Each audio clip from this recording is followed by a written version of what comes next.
കാഞ്ഞിരപ്പള്ളി രൂപതയുടെ സാമൂഹിക ക്ഷേമ വിഭാഗങ്ങളിലൊന്നായ പീരുമേട് ഡെവലപ്മെൻറ്റ് സൊസൈറ്റിയുടെ ആയുർവേദ വിഭാഗമാണ് സഹ്യാദ്രി ആയുർവേദ ഡിവിഷൻ. നമുക്കിവിടെ Ayurveda hospital, Ayurveda pharmaceuticals, therapy കോഴ്സുകൾ പഠിപ്പിക്കുന്ന ആയുർവേദ ഇൻസ്റ്റിറ്റ്യൂട്ട്, പിന്നെ ഒരു ആയുർവേദത്തിൻ്റെ ഹിസ്റ്ററി മുഴുവൻ നമ്മൾ ഡിസൈൻ ചെയ്തിരിക്കുന്ന ആയുർവേദ മ്യൂസിയം എന്നിവയാണ് ഇവിടെ ഉള്ളത്. കാഞ്ഞിരപ്പള്ളി രൂപതയുടെ മുൻ രൂപതാധ്യക്ഷൻ അഭിവന്ദ്യ മാർ മാത്യു അറയ്ക്കൽ പിതാവിൻ്റെ ചിന്തയിൽ വളർന്ന ഒരു പ്രസ്ഥാനമാണിത്. 1985 കാലഘട്ടത്തിൽ പീരുമേട് പള്ളിയുടെ വികാരിയായിട്ട് അറയ്ക്കൽ പിതാവ് ഇവിടെ വരികയും പിതാവിൻ്റെ പാവങ്ങളോടും സാധാരണക്കാരോടുമുള്ള വലിയ അനുകമ്പയുടെയും സ്നേഹത്തിൻ്റെയും ഫലമായി അവർക്ക് വേണ്ടിയുള്ള പ്രൊജക്റ്റുകളൊക്കെ ചെയ്യുകയും ചെയ്തു തുടങ്ങിയ NGO ആണ് പീരുമേട് ഡെവലപ്മെൻറ്റ് സൊസൈറ്റി. അതിലൂടെ വളർന്നു വന്ന കാലഘട്ടത്തിൽ പിതാവിൻ്റെ ചിന്തയിൽ വളർന്ന ഒരു പ്രസ്ഥാനമാണ് സഹ്യാദ്രി ആയുർവേദ എന്ന് പറയുന്നത്. 1880 കാലഘട്ടം മുതൽ ഇവിടെയുള്ള തോട്ടം തൊഴിലാളികൾക്കും സാധാരണക്കാർക്കും വേണ്ടി ഒരു ബ്രിട്ടീഷ് മെഡിക്കൽ ഓഫീസർ നടത്തിക്കൊണ്ടിരുന്ന അദ്ദേഹത്തിൻ്റെ കീഴിലുണ്ടായിരുന്ന ഒരു ആശുപത്രി പിതാവ് ഏറ്റെടുക്കുകയും അത് സഹ്യാദ്രി ആയുർവേദ ഡിവിഷനായിട്ട് മാറുകയുമാണ് ചെയ്തിട്ടുള്ളത്. അതുകൊണ്ട് തന്നെ സാധാരണക്കാരോടും പാവപ്പെട്ടവരോടുമുള്ള വലിയ ഒരു ചിന്തയും പരിഗണനയും എപ്പോഴും ഇതിലുണ്ടായിരുന്നു. മുൻപ് നമ്മൾ പറഞ്ഞതുപോലെ ആയുർവേദ ഹോസ്പിറ്റലിനെ സംബന്ധിച്ചിടത്തോളം നമുക്ക് 3 ഡോക്ടർമാരാണ് ഇവിടെയുള്ളത്. ബാക്കി നമ്മുടെ തന്നെ ഇൻസ്റ്റിറ്റ്യൂട്ടിൽ പഠിച്ച, കൂടുതലും നമ്മുടെ ഇൻസ്റ്റിറ്റ്യൂട്ടിൽ പഠിച്ച തെറാപ്പിസ്റ്റുകളും അടങ്ങുന്ന ഒരു ടീമാണ് നമുക്കുള്ളത്. നമുക്കിവിടെ വന്നു പോകുന്ന എല്ലാ പേഷ്യൻസും ഏറ്റവും പൂർണ്ണമായ സംതൃപ്തിയിൽ തന്നെയാണ് തിരിച്ചു പോകാറുമുള്ളത്.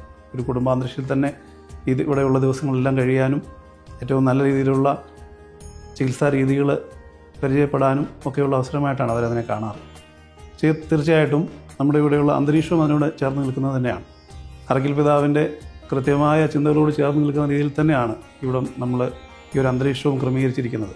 വളരെയധികം ഔഷധ സസ്യങ്ങളും മരങ്ങളും അതിനോട് ചേർന്ന് നിൽക്കുന്ന കാര്യങ്ങളുമൊക്കെ തന്നെയാണ് എപ്പോഴും നമ്മൾ മുമ്പോട്ട് കൊണ്ടുപോകാൻ പരിശ്രമിച്ചിരിക്കുന്നത്. അതുപോലെ തന്നെ പിന്നെ നമുക്ക് അടുത്ത ഒരു സ്ഥാപനം എന്ന് പറയുന്നത് ഈ ആയുർവേദ വിഭാഗത്തിൽ തന്നെയുള്ള ആയുർവേദ ഫാർമസ്യൂട്ടിക്കൽസാണ്.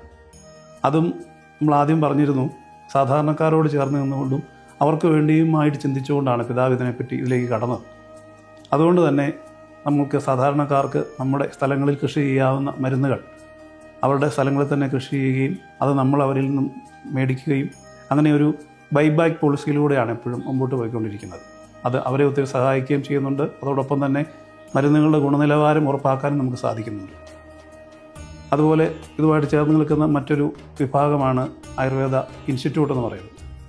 കൃത്യമായ പഠനത്തിലൂടെയും പരിശീലനത്തിലൂടെയും ആയുർവേദ വിഭാഗത്തിലുള്ള ആശുപത്രികളിലും മറ്റ് സെൻറ്ററുകളിലും കൃത്യമായിട്ട് ജോലി ലഭിക്കാനും അവരോട് ഏറ്റവും കൂടുതൽ ആത്മാർത്ഥമായിട്ട്, പ്രത്യേകിച്ച് ചികിത്സാ രീതികളാകുമ്പോൾ നമ്മൾ ഏറ്റവും പ്രധാനമായിട്ട് ശ്രദ്ധിക്കേണ്ട കാര്യങ്ങൾ തന്നെയാണ്.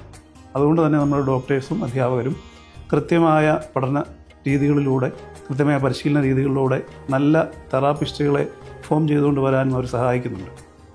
പിന്നെ നമ്മുടെ ആയുർവേദ മ്യൂസിയത്തെക്കുറിച്ച് പറയുമ്പോൾ ആയുർവേദത്തിൻ്റെ ആദ്യകാലം മുതൽ, ആയുർവേദം തുടങ്ങിയ കാലം മുതൽ ഇന്ന് വരെയുള്ള ഒരു വലിയൊരു ചരിത്രമാണ് അതിലൂടെ, ആയുർവേദത്തിൻ്റെ ചരിത്രമാണ് നമ്മളതിലൂടെ കാണിക്കാൻ ശ്രമിക്കുന്നത്.